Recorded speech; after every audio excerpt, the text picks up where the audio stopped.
तो ध्वनि का भी एक आकार तो हो ही गया ना। आप सुनते हो गुलाब का फूल, तो ये शब्द सुनते ही तुम्हारे आंखों के आगे एक चित्र बन जाता है कि इसको गुलाब कहते हैं। ताजमहल सुनते हैं तो एक फोटो आंखों के आगे आ जाती है। झील, समंदर, पहाड़, ये शब्द सुनने पर इनका एक चित्र आंखों के आगे। अब जितनी अच्छी आपकी विजुअलाइजेशन है उतना अच्छा आप देख सकेंगे। अच्छा, मैं बोलूं हवा, अब क्या दृश्य आएगा आंखों के आगे? तो हो सकता है हिलते हुए पेड़ का एक दृश्य आंखों के आगे आ जाए, या समंदर किनारे कोई आदमी खड़ा है जो बड़ी तेज हवाएं चल रही हैं, उसके कपड़े लहरा रहे हैं, तो आप उस तरह से चित्रकार दिखाना चाहे हवाएं चल रही हैं, कैसे दिखाएगा? कोई आदमी खड़ा कर देगा, कोई औरत खड़ा, साड़ी उसकी हिल रही है, पेड़ हिल रहे हैं, पौधे हिल रहे हैं। तो किसी वस्तु के हिलता होना दिखाना पड़ेगा, अन्यथा आप वायु को कैसे चित्रित करोगे? अच्छा, मैं आपको कहूँ, मैं शब्द बोलती हूँ, उसका एक धारणा बनाइए, एक कल्पना खड़ी करिए दिमाग में। आकाश। अब जैसे मैं आकाश बोलूँगी ना, तो आपने अगर कोई एस्ट्रोनॉमी की बुक पढ़ी है कहीं या कोई फोटो देखी है, तो वो ग्रह नक्षत्रों वाली एक फोटो आंखों के आगे आ जाएगी। पर मैंने ग्रह नक्षत्रों की बात नहीं की, मैं प्लैनेट्स को विजुलाइज करने को नहीं बोल, मैं कह रही हूँ आकाश। आकाश माने एम्प्टीनेस। अब एम्प्टीनेस को कैसे आप पकड़ोगे? मुश्किल है, बहुत मुश्किल है। अब देखिए, आकाश भी एक तत्व है, सूक्ष्म है पर है तो तत्व। वायु भी एक तत्व है। अच्छा, मैं कहूं अग्नि, तुम्हारे लिए मुश्किल नहीं। गैस जलती देखी, स्टोव जलता देखा, चूल्हा जलता देखा है, तंदूर जलता देखा है, और माचिस से भी आप दिया सिलाई में कभी आग लगाई है, तो आप आग को आंख बंद करके सोचना चाहो तुम सोच सकते हो। मैं कहूँ पानी, सोच सकते हो। मैं कहूँ पृथ्वी, सोच सकते हो। पर मैं कहूँ वायु, क्या सोचोगे? कहूँ आकाश, क्या सोचोगे? कुछ सोच नहीं पाओगे। तो जब आकाश और वायु पकड़ में नहीं आ रहे, तो ये आकाश इत्यादि पंच तत्वों का जो सूक्ष्म रूप प्रकृति में होता है, उसको तुम कैसे विजुअलाइज करोगे? अच्छा, जब प्रकृति को ही विजुअलाइज नहीं कर पा रहे हो, तो फिर परमात्मा को कैसे करोगे? तो भक्ति मार्ग के संत कहते हैं, हम रूप वाले हैं, हमारे 2 पैर, आँख, कान, नाक, मुंह है, तो हमें भगवान भी ऐसा ही चाहिए जिसके 2 आँख, नाक, कान, पैर हो, जिससे हम बात कर सके, जिससे हम खेल सके। अब भाई ये कैसे संभव है?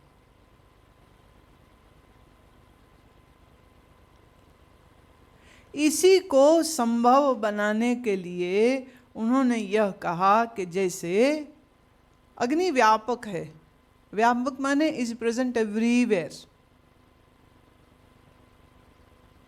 यहां भी अग्नि है, तुम्हारे शरीर में भी अग्नि है, इस लकड़ी के मेज में भी अग्नि है, एक कुर्सी में भी अग्नि है, पर अभी वो दिख नहीं रही। लेकिन हम इस गुप्त अग्नि को प्रकट करना चाहें तो हो सकती है कि नहीं? हो जाएगी। पानी में भी अग्नि है। कैसे? ये आपकी सारी जो बिजली आ रही है पानी से ही तो आ रही है। जल को बहुत बड़ी ऊंचाई से नीचे फेंका जाता है डैम्स में, और प्रोपेलर्स जो हैं, उस प्रोपेलर्स के मूव होने से और आगे पूरी एक मशीनरी लगी रहती है, जहां से कहते बिजली पानी से निकाल ली। हिंदुस्तान में एक राज्य डैम बनाने लगा नदी पर, तो पड़ोसी राज्य वाले कहते नहीं, हम डैम नहीं बनने देंगे। बोले क्यों? कह रहे सारी बिजली तो तुम निकाल लोगे, हमारे पास खाली पानी रह जाएगा। तो ये बेईमानी है, हम नहीं करने देंगे, ये तो डैम नहीं बनेगा।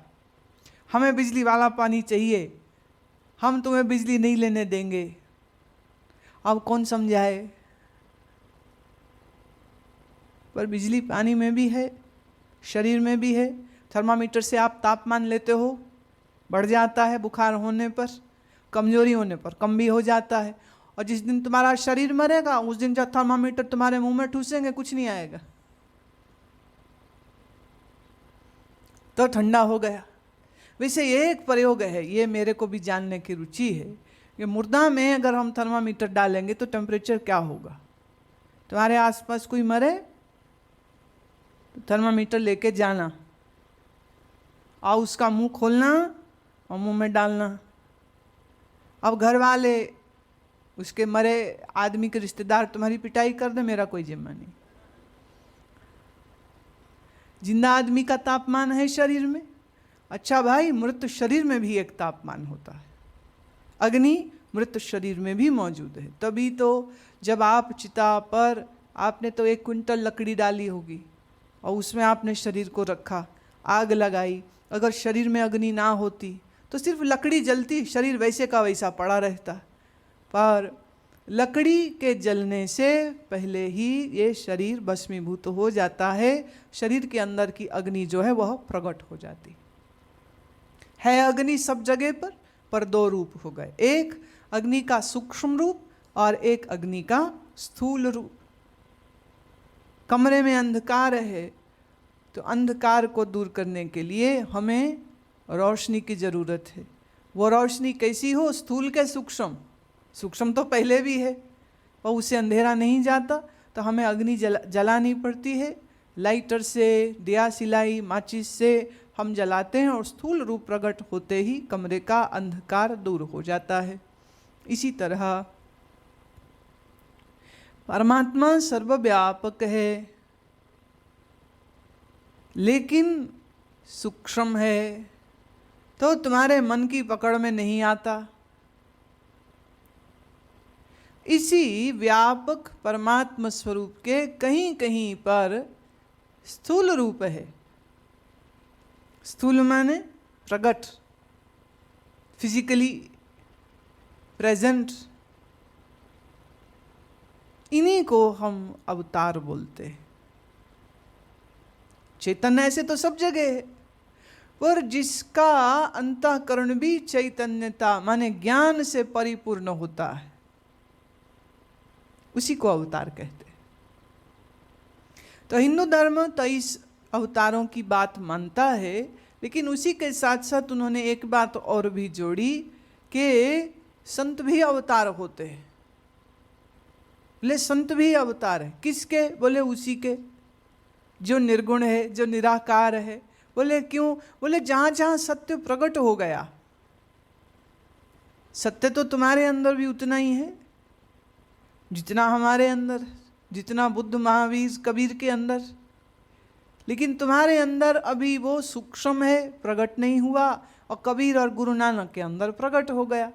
तो जहाँ अग्नि प्रकट हो जाती है स्थूल रूप से, उस जगह का अंधकार दूर कर देती है। इसी तरह जिस मन बुद्धि में चैतन्य स्थूल रूप से प्रकट हो जाता है, वहाँ हम कहते हैं कि ये भी परमात्मा ही है जो प्रकट है, यही परमात्मा का ही रूप हो गया। ऐसे तो सारे रूप उसके। बात समझ आ रही? ऐसे तो अग्नि सब जगह है, लेकिन स्थूल प्रकट हुए बगैर अंधकार नहीं जाता। ऐसे ही परमात्मा तो सर्वव्यापक, स्वरूप तो उसका व्यापक है, लेकिन उसका रूप जो है हमारे चित्त के दोषों को तो वही दूर करता है। तो ऐसे ही ब्रह्म का निर्गुण निराकार सच्चिदानंद घन का एक रूप कृष्ण है। अब कहते कृष्ण से प्रेम भक्ति भाव का जो कोई रिश्ता रखते हैं उनके चित्त निर्मल हो जाते हैं, उनके अंदर प्रेम, प्यार, श्रद्धा और सत्व गुण जगने लग जाते, और उनके मन से मल, विक्षेप, आवरण सब दूर हो जाते हैं। और जिनका शुद्ध चित्त होता है, ऐसे शुद्ध चित्त वालों के साथ कृष्ण का बहुत अच्छा प्रेम का भी व्यवहार होता, इतना कि आप सोच भी ना सको कितना।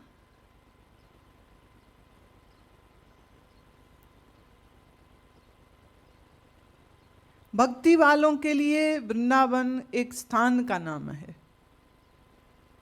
लेकिन रसिक ज्ञानियों के लिए वृंदावन का अर्थ है शुद्ध मन। ये शुद्ध मन ही वृंदावन है। जिसके मन में अशुद्धियां हैं, क्रोध है, अविवेक है, अज्ञान है, उसका मन वृंदावन नहीं।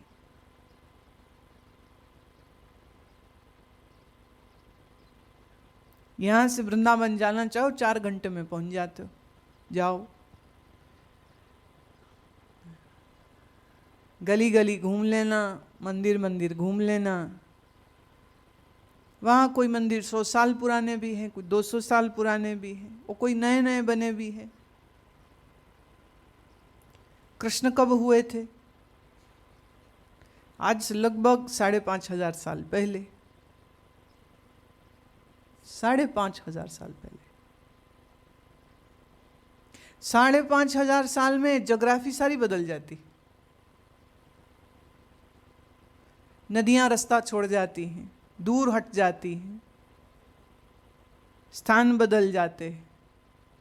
तो कृष्ण के काल की, कृष्ण के समय की ऐसी कोई इमारत तो नहीं मिलेगी, लेकिन कहते इस भूमि पर, इस जगह पर, इस स्थान पर कृष्ण कभी खेले थे, चले थे, रहे थे। अब आप भावना करके जाओ, भावना से जाए तो जिसको भावना है उसको अभी भी वृंदावन जाएगा तो बहुत अच्छा लगता है, सुख लगता है। पर भावना और यथार्थ में भी फर्क होता है। और आपके मन अच्छा लगने की क्या बात कहें, कुत्ते को एक रोटी का टुकड़ा डाल दो ना, उसको भी बड़ा अच्छा लगता है। तुम्हारे मन को भी बहुत सी चीजें अच्छी लगती। अच्छा लगना मन के तलब की बात है, उसमें जब चीजें अनुकूल हों अच्छा लगता है। एक बार हम वृंदावन में शिविर किया था, तो एक दिन कुछ एक मंदिरों में जाने की प्रोग्राम तय हुआ, सब लोग गए। एक मंदिर में जाते हुए बंदरों ने हमला कर दिया, तो जितने लोगों ने चश्मे लगाए हुए थे वो सबके चश्मे ले गए। उन्हें अजीब लगता है ना, ये क्या लगाया है, वो उनको तो लगे नहीं हुए, तो वो चश्मे उतार के ले गए। तो एक दो के जब झपट्टा उन्होंने मारा होगा तो उनके थोड़ा नाखून लग गए, तो वो औरत ने ऐसी गालियां दी बंदरों समेत सबको।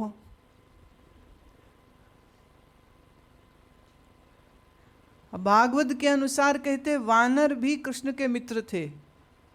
राम में तो, रामायण के काल में तो थे ही, वो कहते वृंदावन में भी जहाँ जहाँ ये लीला करते थे ये बंदर इनके हमेशा साथ साथ चलते थे। तो जो भावना से जाते हैं तो उनको अगर बंदर कहीं दिख जाए तो उनको खाना पीना देते हैं, कि वो बोले अभी कृष्ण के साथी थे। बोले मैं आई क्यों, मेरी गलती, दिमाग खराब हो गया जो मैं यहाँ चली आई, क्या मिला, देखो मेरे मार दिया, अब टीके लगेंगे, क्या फायदा हुआ, मुझे नहीं कुछ सत्संग सुनना, बाहर में जाए शिविर, मैं घर जा रही, वापस चली गई।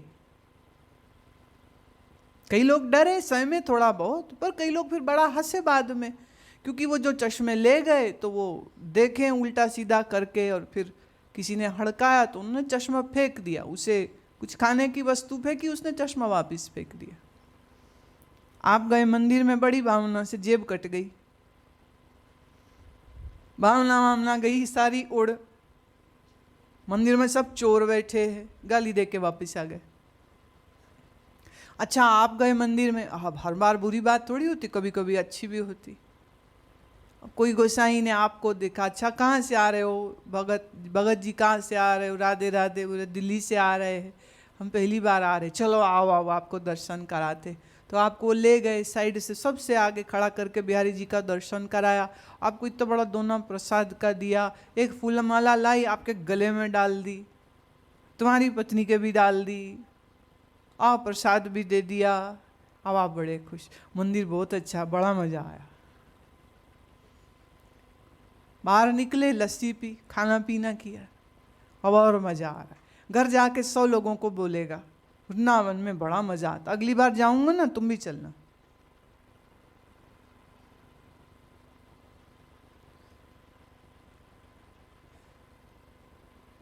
ऐसे तो भक्ति मार्ग सारा भावना का खेल है, पर मनुष्य की भावनाएं कितनी जल्दी बदल जाती है ये आप भी जानते हो। तो कई बार वह भक्ति नहीं होती जिसको लोग भक्ति समझते हैं।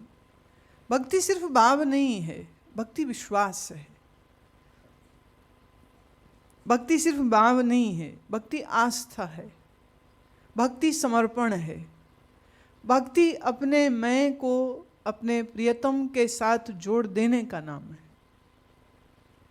भक्ति का अर्थ है प्रार्थना, भक्ति का अर्थ है निस्वार्थ निष्काम भावना। भक्ति सिर्फ भावना नहीं। तो श्री कृष्ण के रूप माधुर्य का वर्णन गुरुओं ने भी किया, वाणी ने भी किया, और सूरदास जैसे संतों ने तो सीमा ही तोड़ दी, इतना सुंदर सुंदर वर्णन दिया है।